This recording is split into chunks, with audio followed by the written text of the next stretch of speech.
Hello and welcome to the latest episode of the Inter Show.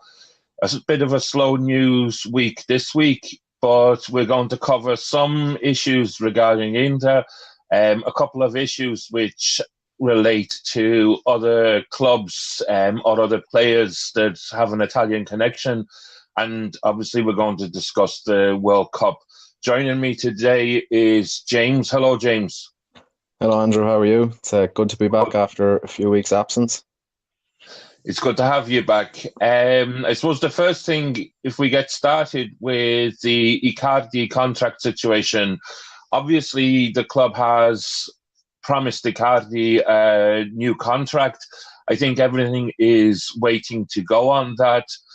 Icardi and Van der Nara have spoken on and off, have hinted that they're not happy that it hasn't been dealt with sooner, but the club has said that it has other priorities at the moment. I'm just wondering whether the club is actually being clever in the sense that at the moment there is a clause that Icardi can leave for 110 million once that offer comes from a club from another country, without Inter having any input into the transfer.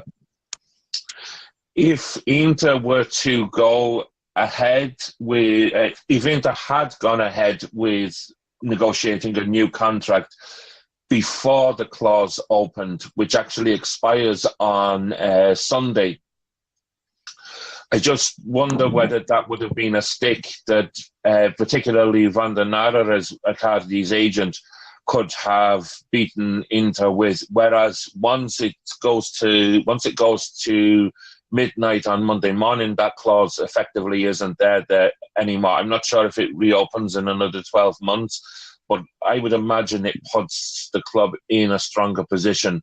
What would you think on that, James? Yeah, I think the clause is going to put them give Inter. Sorry, I'll start again. I think the fact that if the clause is expired, it gives Inter the upper hand in negotiations.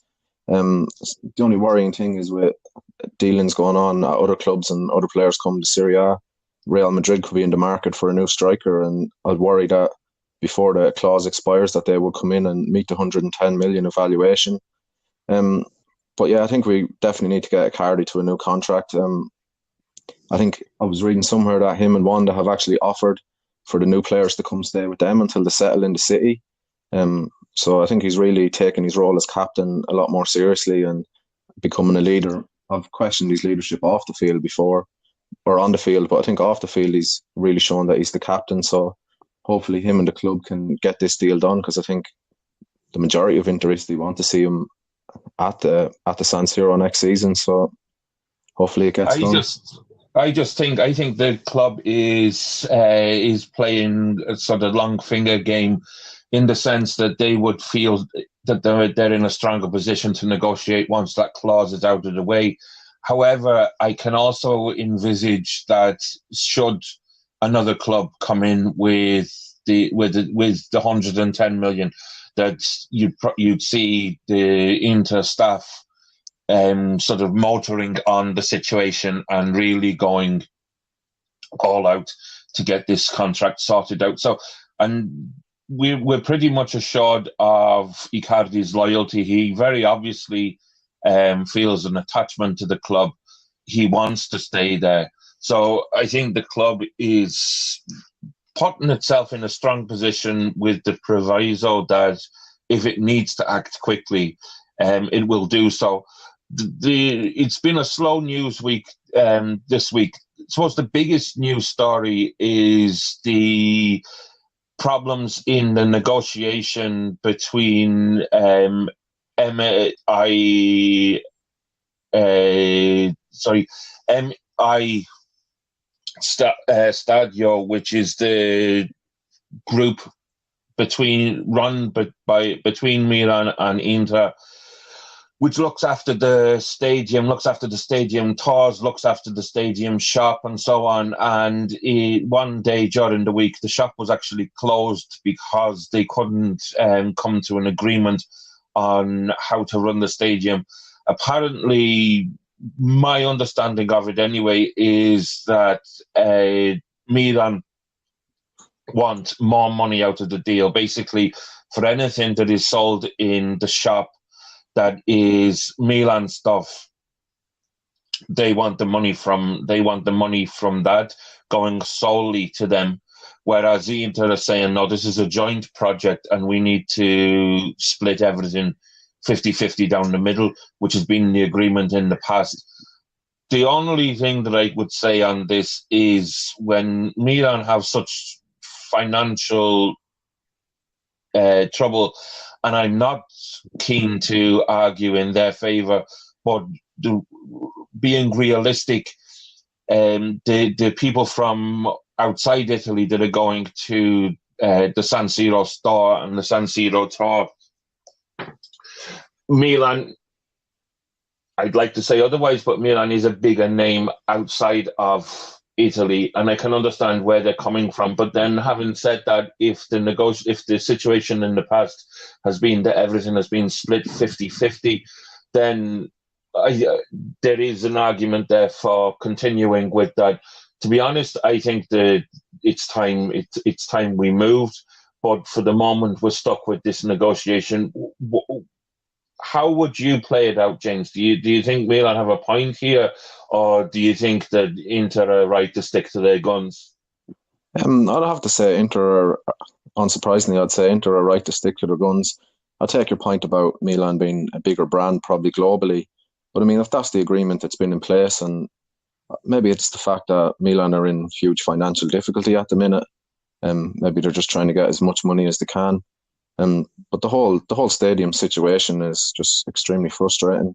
I think yesterday the mayor of Milan was interviewed at the Milan Film Festival, and he was saying that like restructuring of the San Siro is not possible, and it remains a dream because of the way the conditions still are, or something to that effect. It was a translation I was reading, but I think the stadium situation is becoming a bit of a farce, really.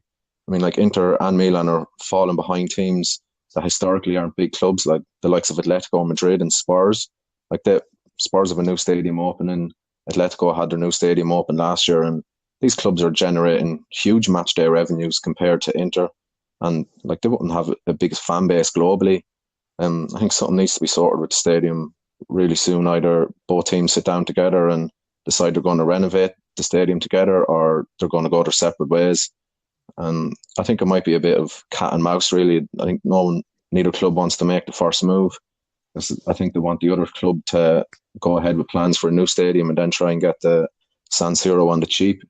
It's a very frustrating process when you see two very big clubs with a stadium that's rapidly dilapidating. What's your take on the stadium? I'd agree with you. To be honest, when you think of the size of the clubs involved, and the two of the biggest clubs in the world, and the stadium really doesn't represent that. Even the cleanliness, I think, of the place. If you go to anywhere in the stadium that I've been, certainly the seats for starters are always filthy. The facilities. If you compare the facilities to modern stadia anywhere else, they're just non-existent. The toilets are in bad a lot of the time the toilets are in bad condition. Even basic things, and it sounds very trivial, almost sounds humorous, but try finding toilet paper in there. Those kind of things doesn't speak well for two huge clubs. Just even the basic things. It's in a great location. There's no doubt about that, and that's even more so the case with the underground now running out there. It potentially is a great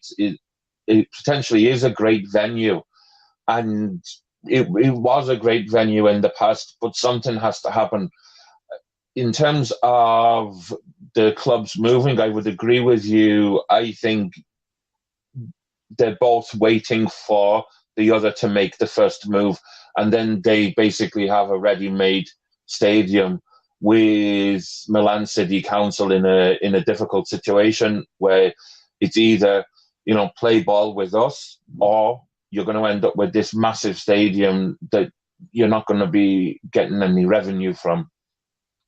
Yeah, there's just there's I one other point I'd just like to make on that.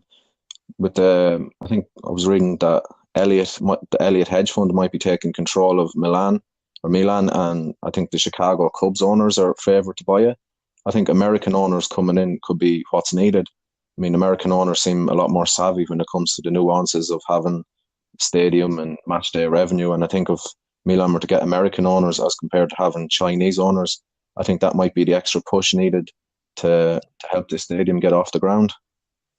Yeah, I think I wouldn't say that Chinese owners don't maximize revenues. We're seeing it with Sunning how they're doing it, but I think they go about it in a slightly different way. If you look at the American sports, and I know that you're a big follower of NFL, I I basically don't have any interest in American sports, just a personal preference of mine. But they really go for the match day experience, and I have happened upon a couple of different articles about how the food at there's a number of different teams in America that they pride themselves on the food at as part of the match day experience, or the comfort of the stadium, the just things that don't seem to be happening with the San Siro. You would be better placed to talk about the American match day experience. What is different between the experience there and the experience in, say, the San Siro? Well, I've never been to America, but I've been to 4 NFL games at Wembley Stadium in London, and I mean, like it's day and night. The difference. It's all about the fan and keeping the fan entertained and happy the whole way. The build up to the game, hours before it, all the way through the game. There's entertainment. I mean, like when you go to the San Siro, it's compared to like a modern stadium like Wembley. It just seems like it's from 40 or 50 years ago, not from the early 90s. I think the American owners realize that like it's all about the fan experience and customers and getting people in to see the game. I mean, they have blackouts in their home television markets if the stadium doesn't reach I think a 95% capacity. So they know, which basically means then the game's not televised. So they know that getting fans to the stadium is the best for the team, and it maximizes, because if you get extra fans, you can sell them more stuff, you can make more money, the fans are happier, they're more likely to come back. And I think it spirals on from there. And I think even being a fan of Liverpool as well, since Liverpool's new American owners have come in, they've expanded the main stand at Anfield, and they've basically built whole new concourse areas and modern amenities, and the outside the stadium experience is far superior. I haven't been, but a couple of friends of mine have, and the whole experience, they said, is just far superior now with one new stand. So I think they just understand fans' needs a little bit more better. I would agree with you. I mean, even comparing it to other sports, thinking about the Millennium Stadium in Cardiff from a rugby point of view, or even as you'd be familiar yourself with Croke Park from a Gaelic sports point of view, the matchday experience is just completely different. And I would even say from a parent's point of view that I've never taken my son to a match in Milan, but I've taken him to Croke Park up in Dublin, and the family experience at the event as well. You know, they have things like the face painting. They've often got competitions in the concourse outside the ground for kids to get involved in. They've different pieces of entertainment for kids. It's just a far superior match day experience, and that's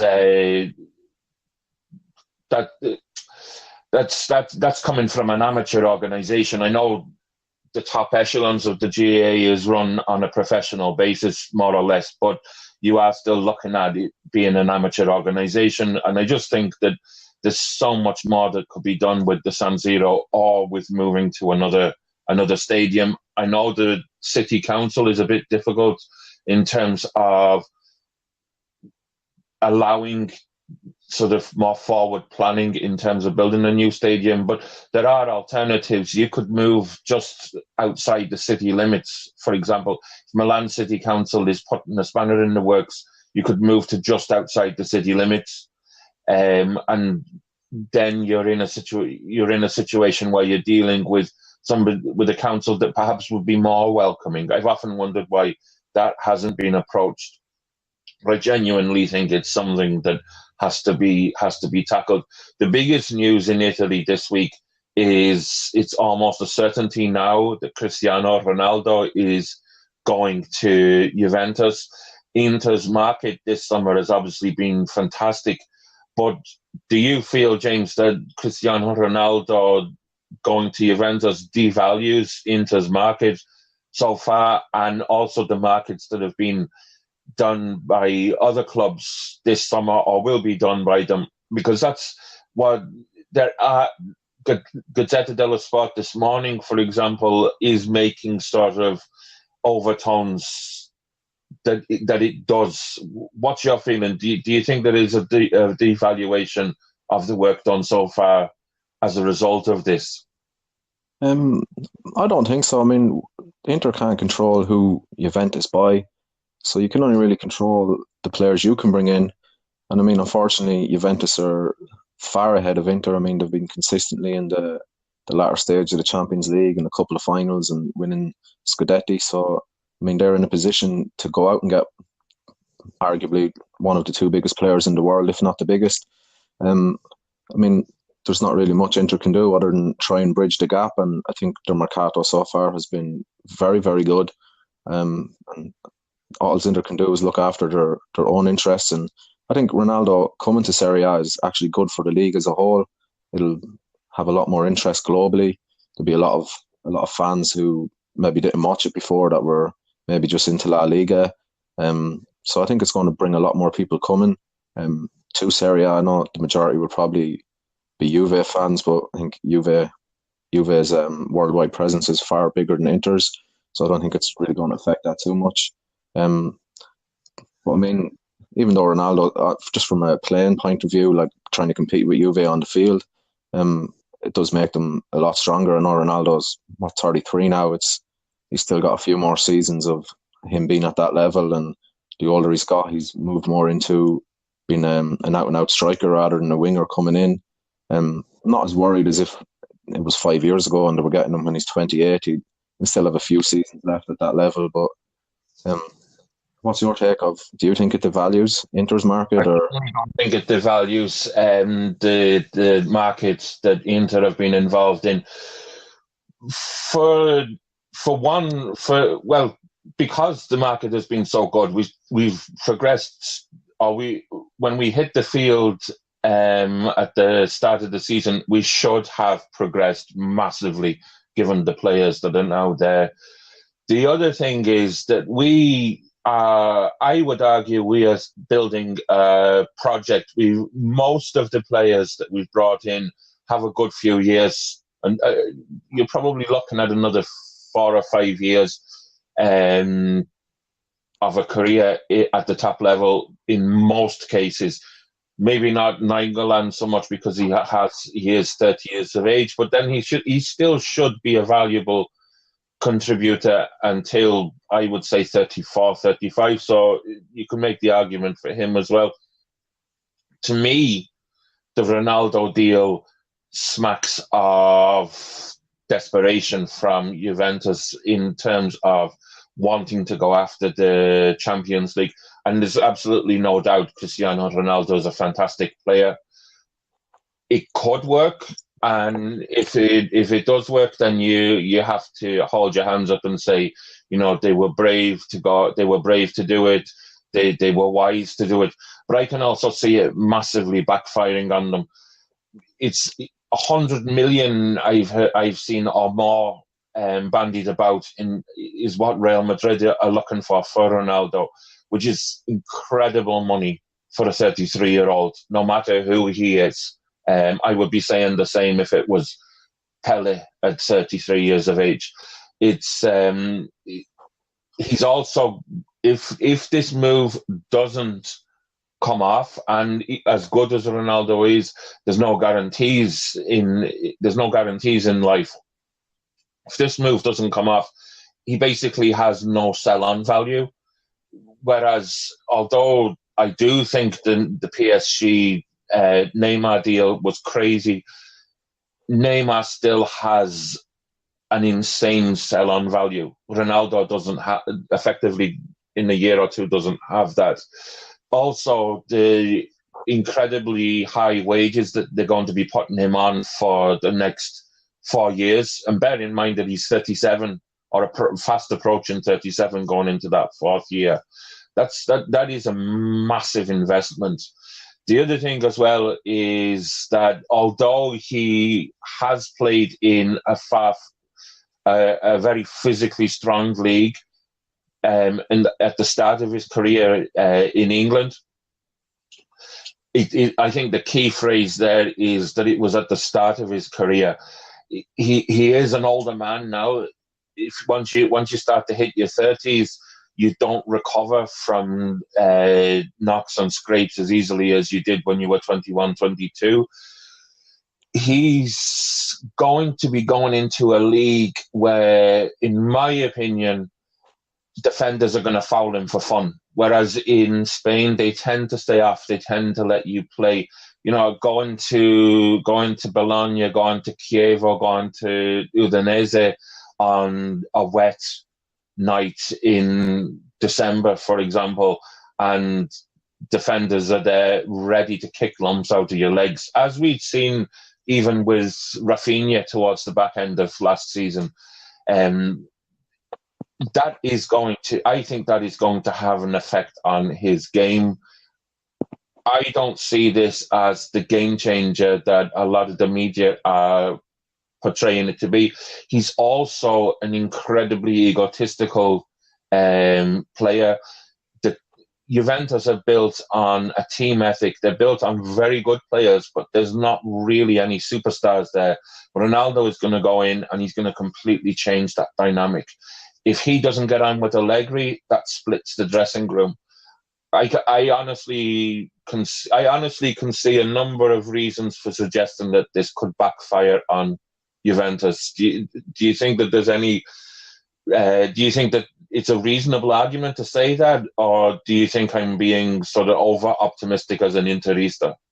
No, I think it's very reasonable. I mean, like you said, the ego plays a huge part, and you could see Ronaldo going in there and him and Allegri having an argument or what, and then it puts pressure on Juve. Like after spending that much money, it's hard not to back Ronaldo. I think what they'd be hoping with the fact that the fee is so big that they could recoup the vast majority of that through jersey sales. I'd say that's their thinking, because, like you said, there's no resale value, even if it's next year or the year after. If he goes there, has a terrible season, they'll be lucky to get half the money back, I think, next season. So never mind in 4 years' time. So I think there is a lot of risk, but I'd imagine a lot of Juventus fans are absolutely delighted about the deal. Personally, if he was coming to Inter, I'd be ecstatic, even though there's a few caveats to it.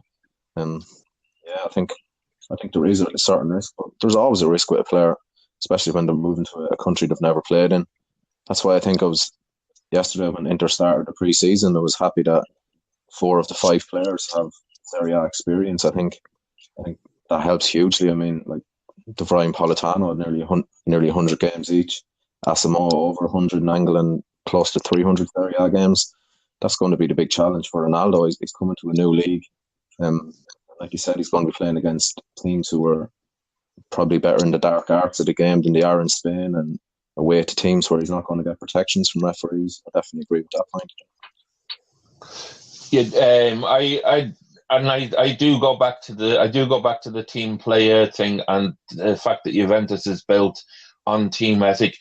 I would honestly be far more concerned if it was Messi, because Messi will play for the team. Messi will contribute as part of a team unit rather than sort of everything going through him.